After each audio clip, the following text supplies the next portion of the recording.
श्रीमद भागवत महापुराण स्कंध 6 अध्याय 16। चित्रकेतूला वैराग्य आणि संकर्षण देवांचे दर्शन। श्री शुकदेव म्हणतात, परीक्षिता, त्यानंतर देवर्षी नारदांनी मृत राजकुमाराचा जीवात्मा शोकाकुल स्वजनांना प्रत्यक्ष दाखवून त्याला ते म्हणाले। नारद म्हणाले, हे जीवात्म्या, तुझे कल्याण असो। बघ, तुझे माता पिता सगळे सोयरे तुझ्या वियोगाने अत्यंत शोकाकुल झाले आहेत। तू आपल्या शरीरात परत येऊन उरलेले आयुष्य आपल्या आप्तेष्टांबरोबर घालव आणि राजसिंहासनावर बसून आपल्या पित्याने दिलेले भोग घे। जीवात्मा म्हणाला, मी आपल्या कर्मानुसार देवता, मनुष्य, पशुपक्षी इत्यादी योनींमध्ये भटकत असताना कोणत्या जन्मांमध्ये हे माझे मातापिता झाले।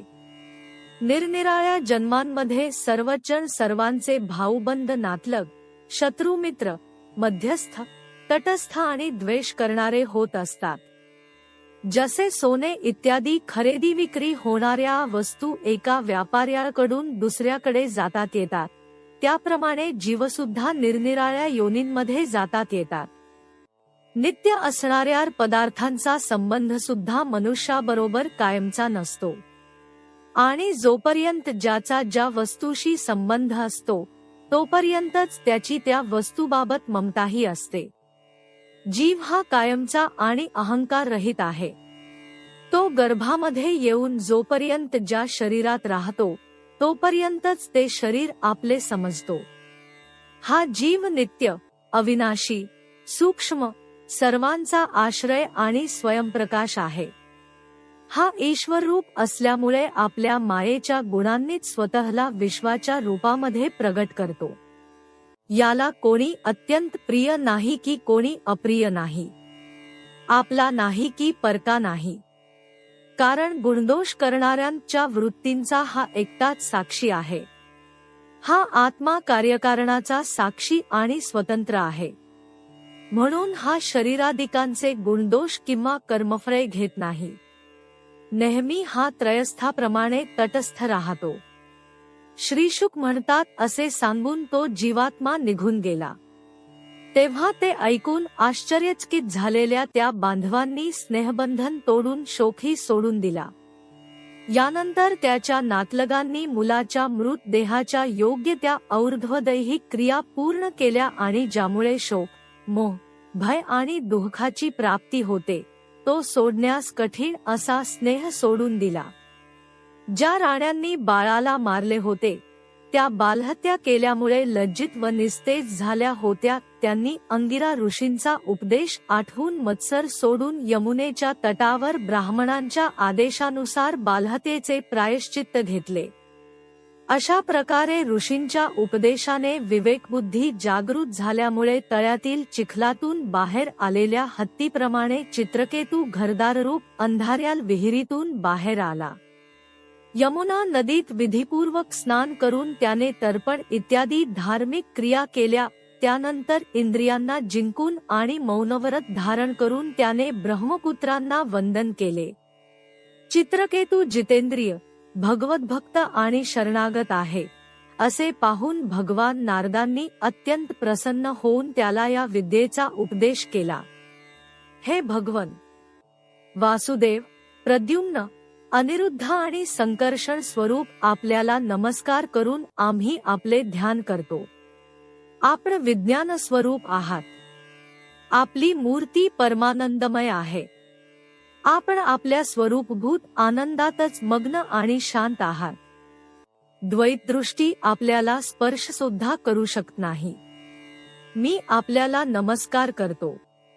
आपल्या स्वरूपभूत आनंदाच्या अनुभूतीमुळे आपण मायाजनित रागद्वेषादिक सोडून दिले आहे। आपण सर्वांच्या इंद्रियांचे प्रेरक, महान आणि विराट स्वरूप आहात। मी आपल्याला नमस्कार करतो। मन आणि वाणी आपल्यापर्यंत पोहोचता मधूनच परत येते। त्यानंतर अद्वितीय, नामरूपरहित, चेतनमात्र आणि कार्यकारणाच्याही पलीकडील जी वस्तू शिल्लक राहते ती आमचे रक्षण करो। हे कार्यकारण रूप जग ज्यापासून उत्पन्न होते ज्याच्यात राहते आणि ज्यामध्ये विलीन होते, मातीच्या वस्तूत माती ओतप्रोत व्यापलेली असावी, त्याप्रमाणे सर्व विश्वात व्यापून असणाऱ्या त्या परब्रह्मस्वरूप आपल्याला मी नमस्कार करीत आहे. आपण जरी आकाशाप्रमाणे आतबाहेर व्यापून आहात, तरी आपल्याला मन, बुद्धी आणि ज्ञानेंद्रिये जाणू शकत नाहीत.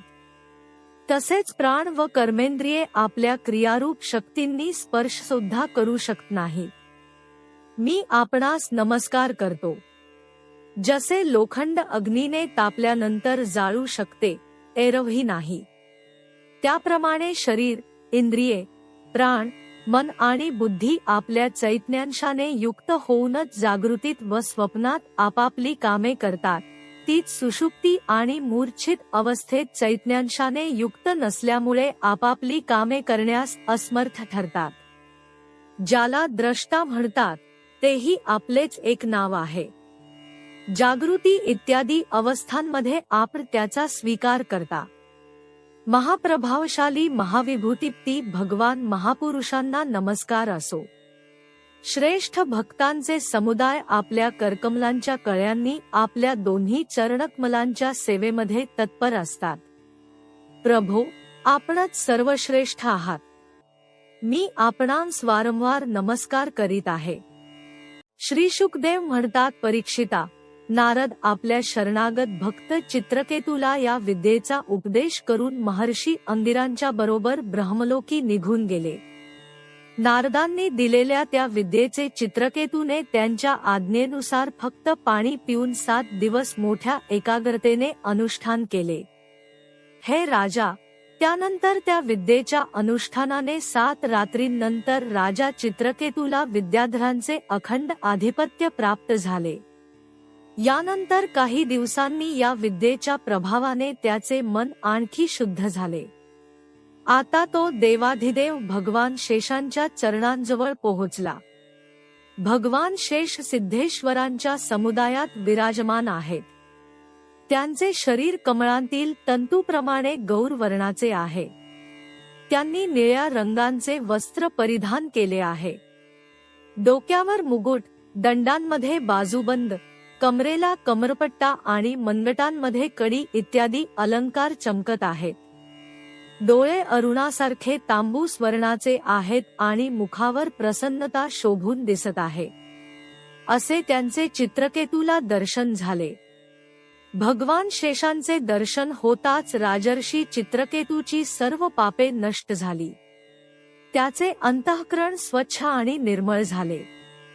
हृदयामध्ये भक्तीचा पूर आला. त्यामुळे नेत्रांमधून प्रेमाने अश्रू गळू लागले. शरीरावर रोमांच उभे राहिले.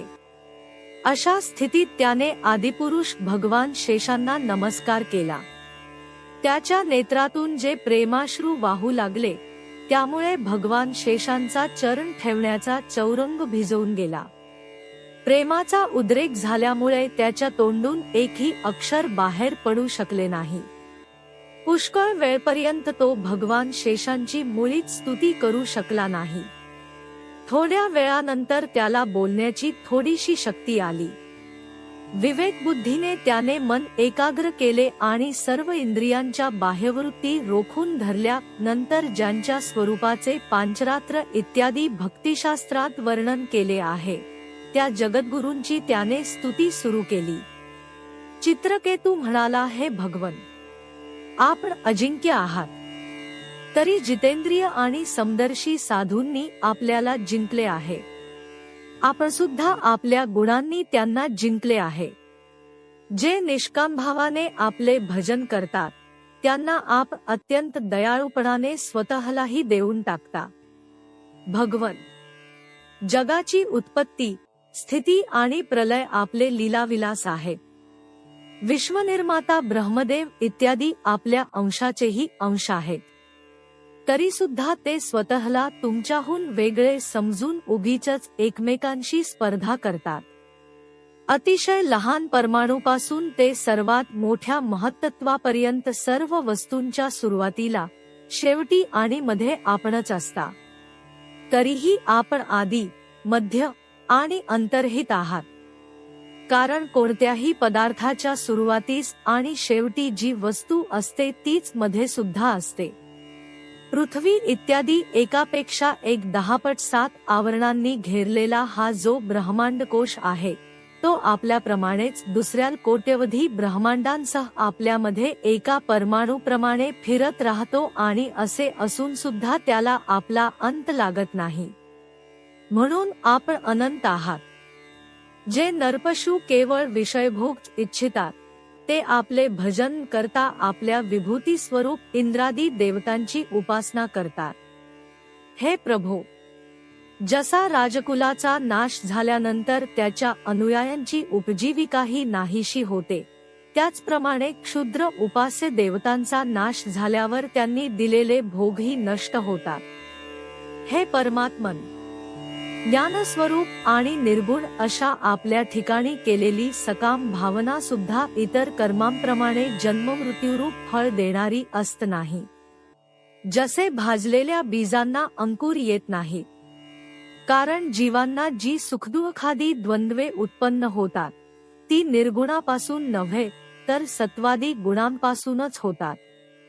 हे अजित, ज्यावेळी आपण विशुद्ध भागवत धर्माचा उपदेश केला होता त्याच वेळी आपण सर्वांना जिंकून घेतले, कारण स्वतःजवळ कोणत्याही प्रकारचा संग्रहण ठेवणारे आत्माराम संकादी ऋषी सुद्धा मोक्ष प्राप्त करण्यासाठी त्याच भागवत धर्माचा आश्रय घेतात. भागवत धर्मामध्ये मी तू किंवा माझे तुझे अशी विषम बुद्धी नसते.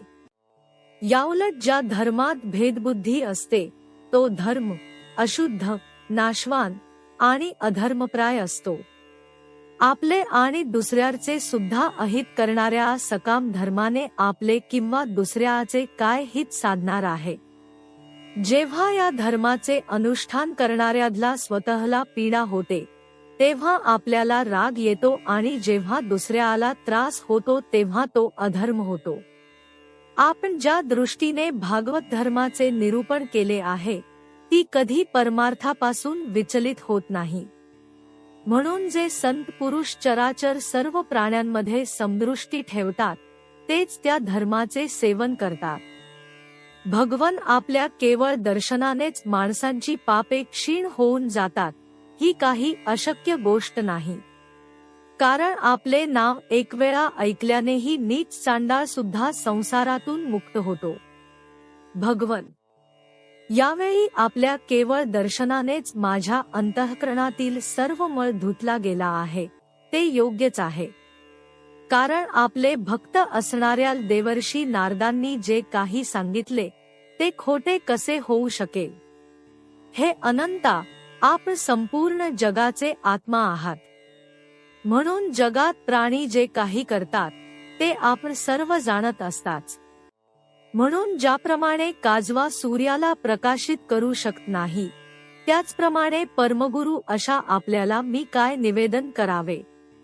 भगवन, आपल्याच आधिपत्याखाली साऱ्या जगाची उत्पत्ती, स्थिती आणि प्रलय होतो.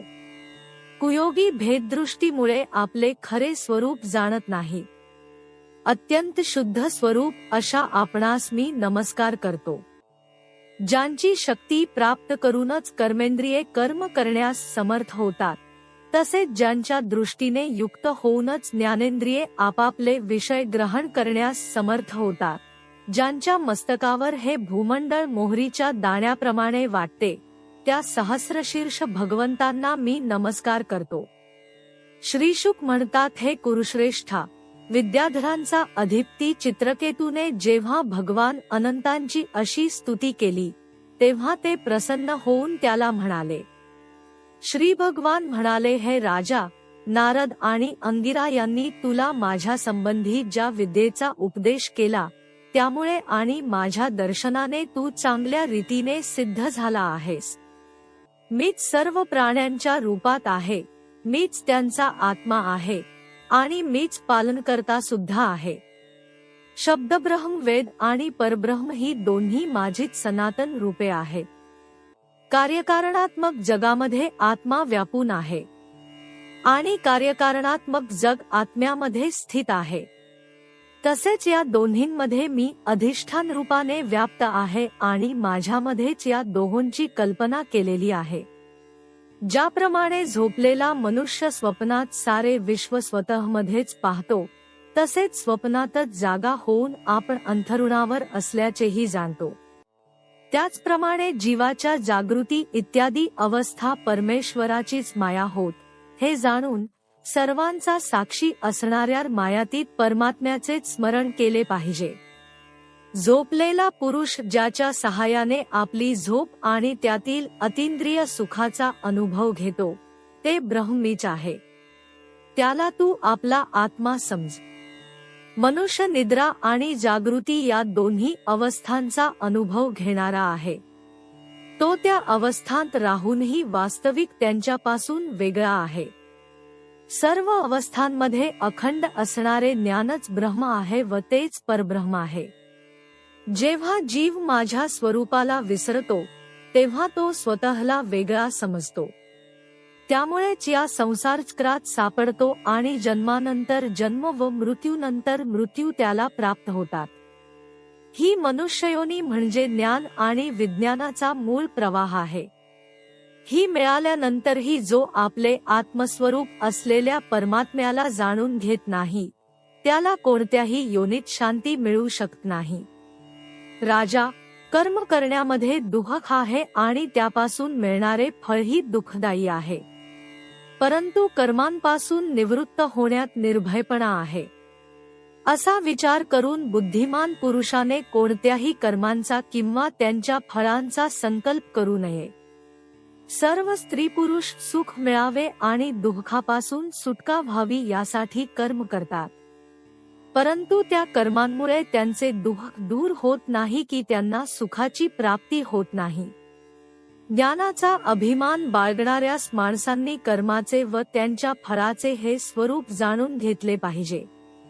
त्याचबरोबर आत्म्याचे स्वरूप अत्यंत सूक्ष्म असून जागृती, स्वप्न व सुषुप्ती या तिन्ही अवस्था आणि त्यांचा अभिमानी यापेक्षा तो विलक्षण आहे, हेही जाणले पाहिजे. हे जाणून माणसाने ऐहिक व पारलौकिक विषयभोगांपासून विवेकबुद्धीने अलिप्त राहावे आणि ज्ञान व विज्ञानातच संतुष्ट राहून माझा भक्त व्हावे. योगमार्गाचे तत्व समजणाऱ्या माणसांनी आपला सर्वात मोठा स्वार्थ हा मानला पाहिजे की ब्रह्म आणि आत्मा यांच्या ऐक्याचा अनुभव घेणे.